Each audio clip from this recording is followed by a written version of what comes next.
जय भीम साथियों, equality and justice Patiala YouTube channel से मैं इंजीनियर हरदीप सिंह चुंबर और साथी आज की वीडियो खास खबरें पर है, जिनमें राष्ट्रीय त्रासदी, मॉब लिंचिंग, धार्मिक भेदभाव और जहरीली दवाएं 11 बच्चों की मौत का मामला है।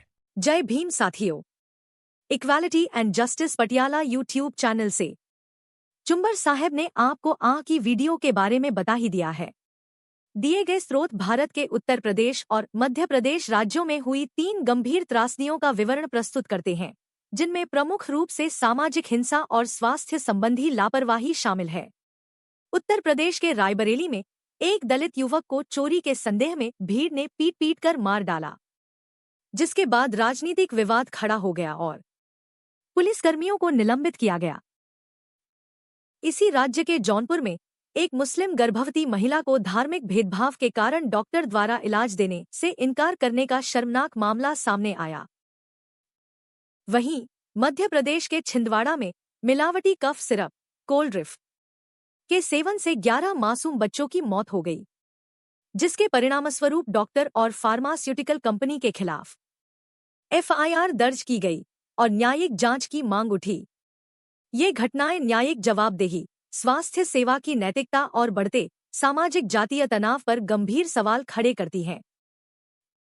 नमस्कार, आज हम 3 ऐसी हालिया घटनाओं की गहराई में उतर रहे हैं जिन्होंने देश के अलग अलग कोनों में कह सकते हैं चिंता और सवाल खड़े किए हैं। हमारे सामने कुछ लेखों और रिपोर्टों के हिस्से हैं जिनके शीर्षक हैं सामयिक राष्ट्रीय त्रासदी, मॉब लिंचिंग, धार्मिक भेदभाव और जहरीली दवाएं, और दूसरा है सामाजिक क्रूरता, भेदभाव और दवा त्रासदी। 3 बड़ी खबरें जी। इन स्रोतों के जरिए हमारा मकसद है इन घटनाओं के तथ्यों को समझना और उनके पीछे छिपे शायद कुछ बड़े मुद्दों पर गौर करना। हम बात करेंगे उत्तर प्रदेश के रायबरेली में अफवाहों के बाद हुई एक दर्दनाक मॉब लिंचिंग की, जौनपुर के एक अस्पताल में लगे धार्मिक भेदभाव के आरोपों की, और फिर मध्य प्रदेश में वो जहरीली दवा से हुई बच्चों के मौतों की दिल दहला देने वाली खबर की। तो चलिए इन खबरों को और समझने की कोशिश करते हैं। बिल्कुल। शुरुआत करते हैं उत्तर प्रदेश के रायबरेली से। यहाँ के ऊंचाहार थाना इलाके में 1 अक्टूबर को जो हुआ वो वाकई दहला देने वाला है। हरिओम वाल्मीकि नाम के एक 38 साल के दलित युवक पर चोरी का शक हुआ और भीड़ ने पीट कर उनकी जान ले ली। हाँ, ये मामला, इसमें कई परतें हैं। हरिओम जो थे वो फतेहपुर जिले के रहने वाले थे और सूत्रों के मुताबिक मानसिक रूप से कुछ अस्वस्थ बताए जा रहे हैं। अच्छा। वो 2 अक्टूबर की शाम पास के ही एक गांव में अपनी पत्नी से मिलने जा रहे हैं, जो वहां शायद पास में कहीं सफाई का काम करती हैं। अब हुआ ये कि जब वो गांव पहुंचे तो शायद अपनी हालत की वजह से वो गांव वालों के सवालों को ठीक से जवाब नहीं दे पाए। और दिक्कत ये थी कि इलाके में पहले से चोरी और वो ड्रोन उड़ाए जाने की कुछ अफवाहें फैली हुई थी। हाँ, ये अफवाहों का चक्कर बहुत खतरनाक होता है। बिल्कुल। तो बस इसी शक और अविश्वास के माहौल में लोगों ने उन्हें चोर समझ लिया। और फिर जो हुआ वो तो बेहद भयानक था। उन्हें लाठियों और मुक्कों से बुरी तरह पीटा गया। एक वीडियो भी सामने आया है जो बहुत ही परेशान करने वाला है। उसमें पीड़ित धीमी आवाज में राहुल गांधी का नाम लेते सुनाई दे रहे हैं। हाँ, और जवाब में हमलावर कह रहे हैं यहाँ सब बाबा वाले हैं। वही बाबा वाले। इस टिप्पणी का इशारा शायद मौजूदा राज्य सरकार की तरफ था, ऐसा लगता है। हाँ, हो सकता है। और फिर उन्हें गालियां देते हुए चंद्रशेखर आजाद और भगत सिंह का नाम लेने को भी मजबूर किया गया। ये सब तब हुआ जब उनके हाथ में बताया गया है कि तरबूज का एक टुकड़ा था। उफ, बिल्कुल। चोटें इतनी गंभीर थीं कि हरिओम ने मौके पे ही दम तोड़ दिया। इसके बाद सूत्रों के अनुसार शायद घबराए हुए गांव वालों ने उनके अर्धनग्न शव को पास के ईश्वरदासपुर रेलवे हॉल्ट के पास ट्रैक पे फेंक दिया। हे भगवान। में आईपीसी की धारा 304 लगी थी। 304A यानी लापरवाही से मौत, हत्या नहीं। जी हाँ, शुरू में यही था, लापरवाही से मौत, ना कि हत्या का मामला। लेकिन जैसे ही वो वीडियो वायरल हुआ, जाहिर है पुलिस पर दबाव बढ़ा होगा। बिल्कुल। और फिर कार्रवाई तेज हुई। रविवार 5 अक्टूबर तक 5 लोगों को पकड़ा जा चुका है। वैभव सिंह, विपिन मौर्य उर्फ अनुज मौर्य, विजय कुमार, सहदेव और सुरेश कुमार, ये सभी उसी डांडेपुर जमनापुर गांव के रहने वाले हैं और अब अदालत ने उन्हें न्यायिक हिरासत में भेज दिया है। और पुलिस पर भी गाज गिरी है ना? हाँ, लापरवाही बरतने के आरोप में ऊंचाहार थाने के जो इंचार्ज थे एसएचओ संजय कुमार, उन्हें हटा दिया गया है और एक सब इंस्पेक्टर समेत 3 पुलिस वालों को सस्पेंड भी किया गया है। यहाँ एक बात और ध्यान देने वाली है। रायबरेली पुलिस ने एक बयान जारी करके शांति बनाए रखने की अपील की है। उन्होंने ये भी कहा है कि पकड़े गए आरोपी अलग अलग जातियों से हैं, जिनमें दलित और पिछड़े वर्ग के लोग भी शामिल हैं। इसलिए इसे जातीय रंग ना दिया जाए और अफवाहों पर ध्यान ना दें। ये पुलिस का स्टैंड है, लेकिन जाहिर है मामला तो राजनीतिक हो ही गया है। हाँ, वो तो होना ही था। रायबरेली से सांसद और लोकसभा में विपक्ष के नेता राहुल गांधी ने पीड़ित परिवार से फोन पर बात की है, उन्हें दिलासा दिया और हर तरह की मदद का भरोसा दिलाया है। उत्तर प्रदेश कांग्रेस ने भी बयान जारी किया है कि पार्टी परिवार के साथ है और दलितों पर ऐसा अत्याचार बर्दाश्त नहीं किया जाएगा।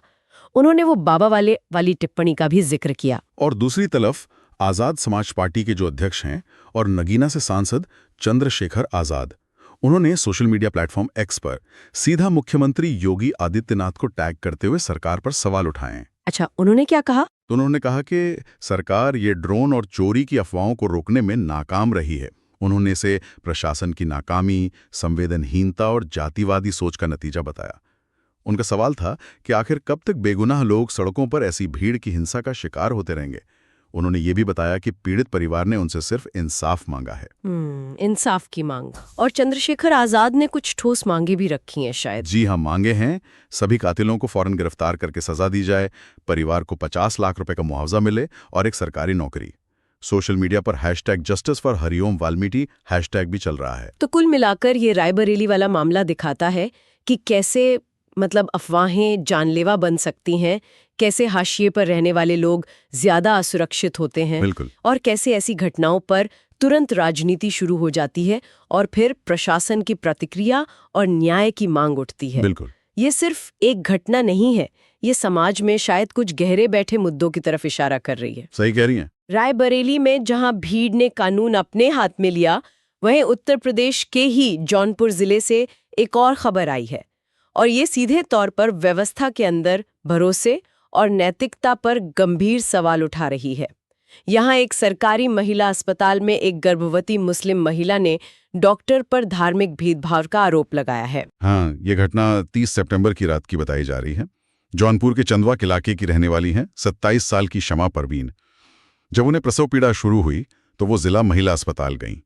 उनका सीधा आरोप है कि ड्यूटी पर जो महिला डॉक्टर थीं, उन्होंने उनका इलाज करने से सिर्फ इसलिए मना कर दिया क्योंकि वो मुस्लिम हैं। सिर्फ इसलिए? ये तो बहुत ही। हाँ, शमा ने एक वीडियो जारी किया है जिसमें वो अपनी पहचान बताकर डॉक्टर के कहे हुए शब्द दोहरा रही हैं कि मुस्लिम को मैं नहीं देखूंगी, मैं इसकी डिलीवरी नहीं करवाऊंगी। ये बहुत ही गंभीर आरोप है अगर सच है तो। और शमा ने यह भी कहा कि डॉक्टर ने स्टाफ को हिदायत दी कि मुस्लिम मरीजों को ऑपरेशन थिएटर में ना ले जाया जाए। जी, और वहां एक और मुस्लिम महिला मौजूद थी, उसे भी नजरअंदाज किया गया। जब शमा ने हिम्मत करके डॉक्टर से पूछा कि वो हिंदू मुस्लिम में फर्क क्यों कर रही हैं, तो उन्हें कोई जवाब नहीं मिला। उनके मुताबिक एक नर्स ने जांच करके उन्हें ओटी ले जाने को कहा भी था, लेकिन डॉक्टर के कहने पर उन्हें रोक दिया गया। और शमा के पति अरमान ने भी एक अलग वीडियो में यही बातें दोहराईं। उन्होंने कहा कि डॉक्टर ने बाकी सभी मरीजों को देखा, लेकिन जानबूझकर उनकी पत्नी और एक अन्य मुस्लिम महिला को छोड़ दिया। अच्छा। उनके मुताबिक ये साफ तौर पर धार्मिक भेदभाव था। उन्होंने ये भी बताया कि वो पीलीबाड़ी थाना चंदवक के रहने वाले हैं और इस बर्ताव के बाद उन्हें कथित तौर पर अस्पताल से भगा दिया गया, इसलिए वो किसी अधिकारी से शिकायत नहीं कर पाए थे उस वक्त। और फिर ये वीडियो वायरल हो गया 3 अक्टूबर को। हाँ, और जैसे ही वीडियो फैला, जाहिर है अस्पताल प्रशासन और स्वास्थ्य विभाग में हड़कंप मच गया है। जिला महिला अस्पताल के जो मुख्य चिकित्सा अध्यक्ष हैं CMS डॉक्टर महेंद्र गुप्ता, उन्होंने मामले को गंभीर बताते हुए फौरन जांच के आदेश दिए हैं और एक टीम भी बना दी है। तो अब जांच चल रही है? जी, अब उस वक्त ड्यूटी पर मौजूद सभी कर्मचारियों से पूछताछ हो रही है, उनसे लिखित में जवाब मांगा गया है और उनके बयान भी दर्ज किए जा रहे हैं। डॉक्टर गुप्ता का कहना है कि अगर जांच में ये आरोप सही पाए जाते हैं तो आरोपी डॉक्टर के खिलाफ सख्त एक्शन लिया जाएगा। लेकिन शमा परवीन का बयान? हाँ, उसमें एक पेंच है। डॉक्टर गुप्ता ने यह भी बताया कि शमा परवीन अस्पताल से बिना बताए चली गई थी, इसलिए उनका बयान नहीं लिया जा सका है, पर बाकी स्टाफ से पूछताछ जारी है। स्वास्थ्य विभाग के बड़े अधिकारियों ने भी साफ किया है कि भाई अस्पताल जैसी जगह पर जहां लोगों की जान बचाने का काम होता है, वहां धर्म के आधार पर इलाज से इनकार करना ये किसी भी हाल में बर्दाश्त नहीं किया जाएगा। और हमारे जो स्रोत हैं वो ये भी इशारा करते हैं कि ये घटना प्रदेश में हाल में हुए कुछ और कथित धार्मिक भेदभाव के मामलों की याद दिलाती है। हाँ, ऐसी खबरें आती रही हैं। जिनमें मुस्लिम समुदाय को निशाना बनाने के आरोप लगते रहे हैं। यहाँ सवाल सीधे तौर पर डॉक्टर की पेशेवर नैतिकता मतलब मेडिकल एथिक्स और मरीज के संवैधानिक अधिकारों के उल्लंघन का उठता है। बिल्कुल, ये बहुत बुनियादी सवाल हैं। कई सामाजिक कार्यकर्ताओं और मानवाधिकार संगठनों ने इसकी निंदा की है। एक कार्यकर्ता ने तो इसे न सिर्फ मेडिकल लापरवाही बल्कि संविधान का उल्लंघन भी बताया है। अब सबकी नजरें इस जांच पर टिकी हैं कि सच क्या है और अगर डॉक्टर दोषी पाई जाती हैं तो क्या कार्रवाई होती है। ये मामला दिखाता है कि कैसे व्यक्तिगत पूर्वाग्रह संस्थानों के कामकाज और लोगों के भरोसे को चोट पहुंचा सकते हैं। सही बात है। सामाजिक भरोसे में कमी और पेशेवर नैतिकता पर उठे सवालों के बाद अब बात करते हैं व्यवस्थागत खामियों की एक और बेहद दुखद तस्वीर की। ये मध्य प्रदेश के छिंदवाड़ा जिले से सामने आई है। यहाँ एक मिलावटी कफ सिरप पीने से 11 मासूम बच्चों की मौत हो गई है। ये एक भयानक जन स्वास्थ्य त्रासदी है। जी हाँ, ये मामला बहुत गंभीर और परेशान करने वाला है। शनिवार देर रात मध्य प्रदेश सरकार की जांच रिपोर्ट आई। उसमें पता चला कि कोल्ड्रिफ नाम का जो कफ सिरप था उसमें 46.2% डाईएथिलीन ग्लाइकॉल यानी डीईजी मिला है। डीईजी ये क्या होता है? ये डीईजी एक बेहद जहरीला औद्योगिक केमिकल है। ये एंटी फ्रीज वगैरह में इस्तेमाल होता है, गाड़ियों में डालते हैं जिसे। अब सोचिए, तमिलनाडु की एक लैब की जांच में भी इसी सिरप में डीईजी 48.6% पाया गया था। 48%? हाँ, जबकि नियम ये कहते हैं कि किसी भी दवा या सिरप में डीईजी की मात्रा 0.1% से ज्यादा बिल्कुल नहीं होनी चाहिए। सिर्फ 0.1%? हाँ। और इसमें था 46-48%? 90। मतलब लगभग 500 गुना ज्यादा। बिल्कुल, लगभग 500 गुना ज्यादा। ये केमिकल सीधे किडनी फेल कर सकता है और शरीर के कई अंगों को बुरी तरह डैमेज कर देता है। हे भगवान! और इस खौफनाक सच्चाई का पता कैसे चला? पता तब चला जब पिछले हफ्ते छिंदवाड़ा के परासिया इलाके में कई बच्चों में अचानक एक जैसे लक्षण दिखने लगे। उल्टियां होना, पेशाब बंद हो जाना, बेहोशी छाना। जांच करने पर पता चला कि ये सभी बच्चे एक ही डॉक्टर प्रवीण सोनी के पास इलाज के लिए गए थे और उन्हें खांसी बुखार के लिए यही कोल्ड्रिफ कफ सिरप दिया गया था। देखते ही देखते 11 बच्चों ने दम तोड़ दिया। 11 बच्चे? हाँ। राहत की बात बस ये है कि 2 और सिरप थे, नेक्स्ट्रोडियस और मेफ्टॉल पी, जिनके सैंपल भी जांचे गए थे, उनकी रिपोर्ट ठीक आई है, वरना पता नहीं क्या होता। और प्रशासन ने क्या किया फिर? मामला सामने आते ही प्रशासन हरकत में आया।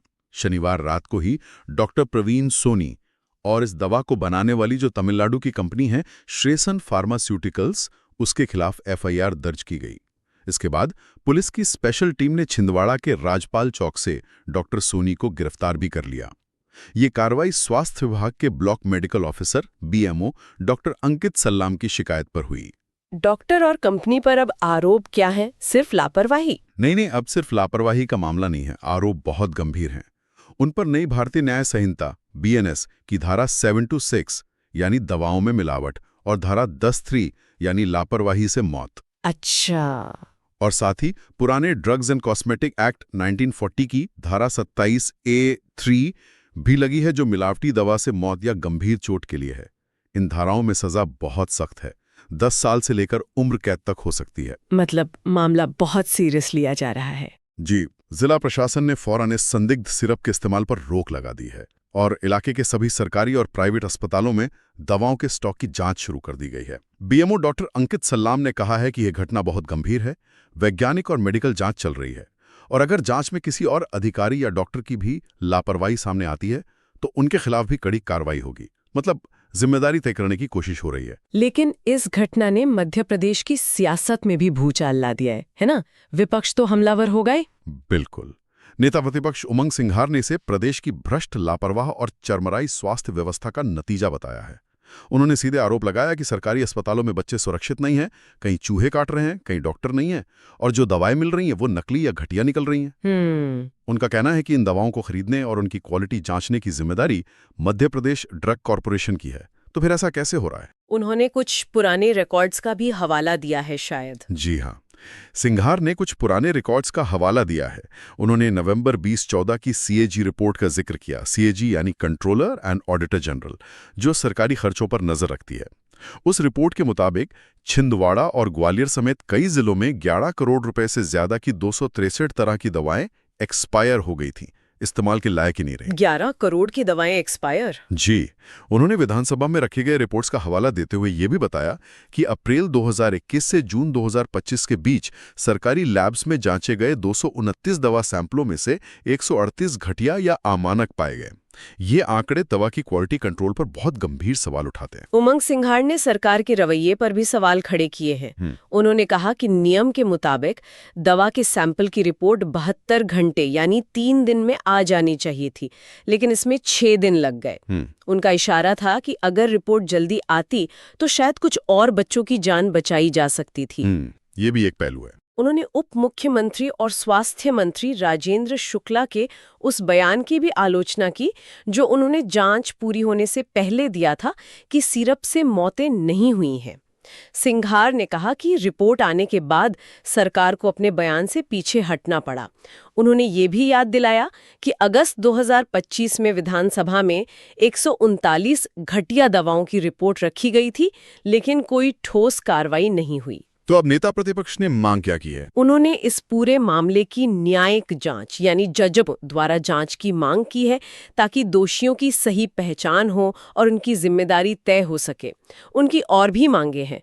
पीड़ित परिवारों को सही मुआवजा मिले, जो बच्चे बीमार हैं उनका मुफ्त और अच्छा इलाज हो। हाँ, ये जरूरी है। दोषी डॉक्टर और कंपनी पर सख्त आपराधिक मुकदमा चले, राज्य के सभी अस्पतालों में मौजूद दवाओं की बड़े पैमाने पर जांच हो और ड्रग कंट्रोल लैब्स को मजबूत और ज्यादा जवाबदेह बनाया जाए। उन्होंने इंदौर के एक बड़े सरकारी अस्पताल में पिछले साल नकली जीवन बचाने वाली दवाएं मिलने का भी जिक्र किया, जहां आरोप है कि सिर्फ स्टॉक जब्त करके मामला रफा दफा कर दिया गया था। ये सब मिलकर एक बड़ी तस्वीर पेश करते हैं दवा सुरक्षा प्रणाली में संभावित गंभीर खामियों की। बिल्कुल। तो आज हमने ये 3 बेहद अलग लेकिन उतनी ही विचलित करने वाली घटनाओं को समझने की कोशिश की।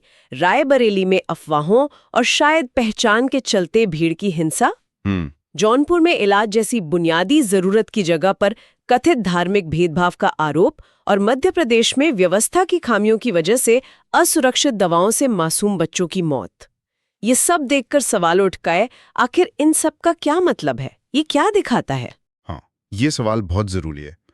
और यहाँ पर ध्यान देने वाली बात यह है कि ये तीनों घटनाएं भले ही अलग अलग जगहों और अलग अलग संदर्भों में हुई हैं, लेकिन ये कुछ गहरे और चिंताजनक पैटर्न की तरफ इशारा करती हैं, जैसा आप कह रही थी। रायबरेली में हम देखते हैं कि कैसे कानून व्यवस्था पर भरोसा कम होने और सामाजिक ताने बाने के कमजोर पड़ने से अफवाहें भी जानलेवा हो सकती हैं। सही। जौनपुर का मामला, अगर वो आरोप सही हैं, तो दिखाता है कि कैसे पेशेवर नैतिकता और संवैधानिक मूल्य व्यक्तिगत पूर्वाग्रहों की भेंट चढ़ सकते हैं, वो भी स्वास्थ्य जैसी जरूरी सेवा में। और छिंदवाड़ा की त्रासदी, वो तो नियामक निगरानी यानी रेगुलेटरी सिस्टम और पब्लिक हेल्थ सिस्टम की नाकामी का सबसे दुखद चेहरा है। इन सभी मामलों में मुझे लगता है जवाबदेही तय करना सबसे पहला और जरूरी कदम है, चाहे वो भीड़ में शामिल लोग हों या अस्पताल का स्टाफ या फिर दवा बनाने वाली कंपनी और सरकारी निगरानी एजेंसियां हों। हर स्तर पर जिम्मेदारी तय होनी ही चाहिए। बिल्कुल। इन स्रोतों ने हमें इन खास घटनाओं की नाकामियों और इंसाफ की मांगों के बारे में तो बताया ही है, लेकिन आगे के लिए सोचना होगा। जैसा कि आपने कहा, ये सिर्फ अलग अलग घटनाएं नहीं हैं। हमें ये सोचना होगा कि व्यवस्था में ऐसे कौन से बुनियादी बदलाव लाए जाएं जिससे भविष्य में अफवाहें इतनी आसानी से लोगों की जान न ले सकें। हाँ। अस्पतालों और दूसरी जरूरी सेवाओं में बिना किसी भेदभाव के नैतिक व्यवहार पक्का हो, और सबसे जरूरी दवाओं जैसी बुनियादी चीज की सुरक्षा और क्वालिटी की गारंटी हर नागरिक, खासकर हमारे सबसे कमजोर बच्चों के लिए सुनिश्चित हो सके। इसी सवाल के साथ आज की ये बातचीत यहीं खत्म करते हैं। जी बिल्कुल, सोचने के लिए बहुत कुछ है। धन्यवाद साथियों, आपने वीडियो पूरा सुना। उम्मीद है आपकी जानकारी बढ़ी होगी। इसके आगे के और वीडियो में बात करेंगे। आप equality and justice Patiala YouTube channel के साथ जुड़े रहें। अगर आपको पसंद आए तो कृपया इसे लाइक, शेयर और कमेंट करें। हम रोजाना नॉलेज ऑफ कॉन्स्टिट्यूशन, संविधान का ज्ञान और बाबा साहेब के भाषणों पर वीडियो बनाकर चर्चा करते हैं। अगर चाहते हैं कि आपके भाई, बहन और मित्रों को भी संविधान का ज्ञान और बाबा साहेब के भाषणों का ज्ञान हो, तो कृपया इस वीडियो को उनके साथ साझा जरूर करें। आपके पास वीडियो पहुंचती रहे तो आप चैनल को सब्सक्राइब जरूर करें। अब हमें अनुमति दें। जय भीम, जय भारत, जय संविधान। Please take care your own self.